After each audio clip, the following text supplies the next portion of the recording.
Good afternoon. Shortly at approximately 12 noon this afternoon, a student at Western Collegiate Institute was shot in the parking lot. This victim was shot in the chest area or the upper chest area. After he was shot, he ran back into the school. The victim ran back into the school where he was tended to by teachers and faculty at the school. At that time, emergency services was contacted. Police and ambulance arrived on scene and tended to the victim. The victim was subsequently transported to a local trauma center where he is currently in critical care. The suspect information at this time is unknown males drove by and obviously shot this gentleman. They made good their escape in an unknown direction.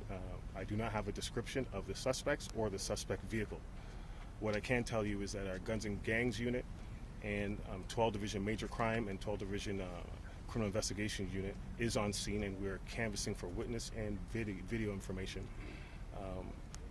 This is a residential area. If there's any homeowners in the area have any dash cam or residential camera footage, that would be greatly appreciated if they could fast forward that off to 12 Division at 416-808 1200 and or Crime Stoppers.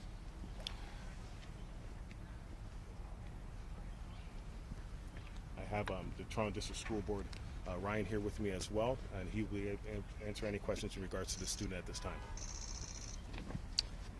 Good afternoon. Obviously, we are thinking of the student who is injured today. I can confirm that it was a 15-year-old grade 10 male student here at Weston Collegiate. Obviously, we're thinking of him, his family, loved ones, the staff and students here at the school right now. I can tell you that the lockdown has slowly been lifted. Students are being relocated to two area elementary schools for the remainder of the day. Obviously, not much more of that day to happen, but they are relocated elsewhere as police continue their investigation. For our part, we are making sure that supports are now coming in to speak with students if they need support through our professional support services teams, and obviously cooperating with police in any way we can as they continue their investigation. Ryan, can you tell us if we know any information as far as if this was a targeted shooting, if there's any connections from the men in the vehicle to the school, fellow students? I'd have to defer to Toronto Police on that, but not to my knowledge. At this time, the investigation is ongoing. Like I said, our Guns and Gangs Task Force is out here, as well as our Criminal Investigations Bureau from 12 Division and their Major Crime Unit. I cannot confirm or deny that this was a targeted shooting at the time. Were there a lot of other students around at the time of the shooting? Well, I can tell you it was lunchtime, so just the traffic from lunch. Inspector, can you just walk us through again? You said there was a car involved and the student was outside the school. Where outside the school? There's a parking lot just behind me, and apparently the student came outside. It's lunchtime, like I said earlier, and apparently he was approached.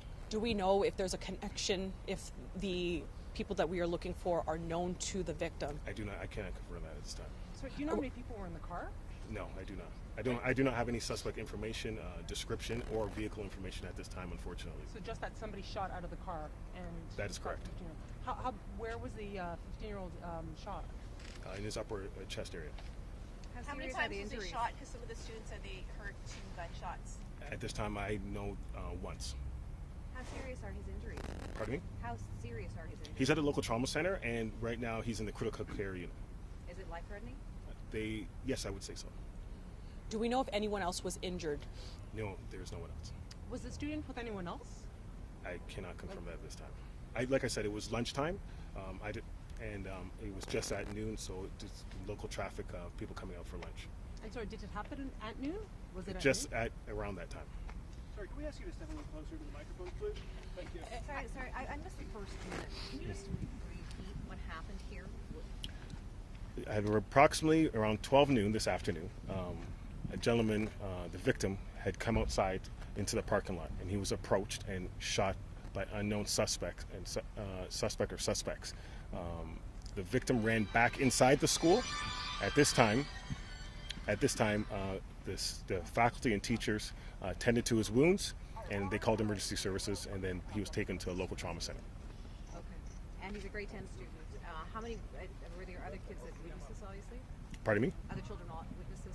I'm sure there were, and like I said, it was lunchtime, so I'm sure there were other kids that were there. And A so question for Ryan. I wondered if you could talk about when the student ran back into the school, who would have taken care of him until the paramedics arrived? Some of our staff immediately jumped in and quite frankly, were tending to the student who was very clearly injured and tried to keep him as comfortable as possible until paramedics could arrive, and then obviously rushed off to hospital. Do we know, was he conscious at the time? I believe so, but I don't know during the entire time how that was. Obviously, he had just been injured, so they were trying to keep him as comfortable as possible until first responders could arrive at the school. how are those teachers doing now? Obviously, after something like that is very difficult. I think everyone in the office right now and in the school is just going ahead and doing everything they can to keep as great a sense of normalcy as a day like this can possibly provide, just to make sure that making sure that we're guiding students over to the local elementary schools when they're being removed from the school.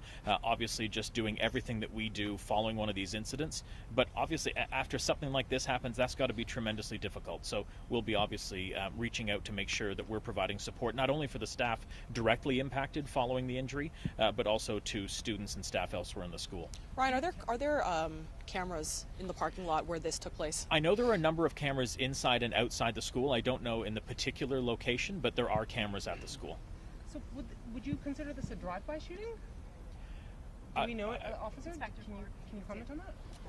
Like, was it a drive-by? Did they stop? Like, can you? I cannot, this investigation is ongoing, like I said. I cannot confirm that it was a drive-by shooting.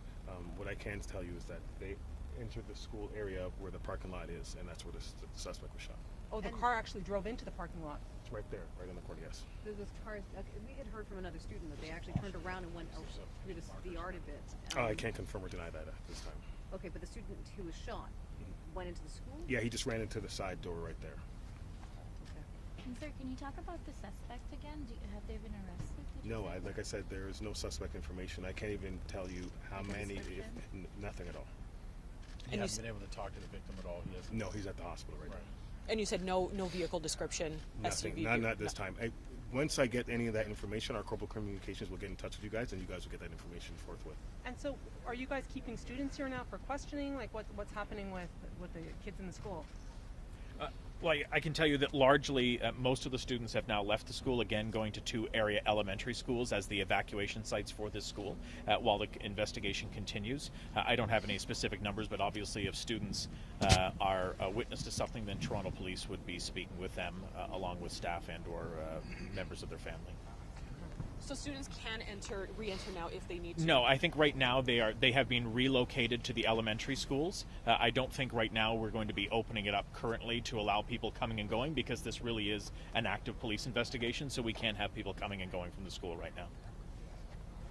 So officer, sorry to be bouncing back and forth. that's okay. Are you guys doing a sweep on the inside? Are you focusing? So, Are you focusing your investigation on the outside? the school has already been cleared by our emergency task force and our Guns and Gangs task force. There's no threat inside the school at this time, and actually no threat outside right now at this time. Can we just say your name? My first name is Ryan, R-Y-A-N, and my last name is Ford, F-O-R-D-E. And what's your? I'm a duty inspector for the Toronto Police Service. Thank you both. Thank you. Thank you. Thank you.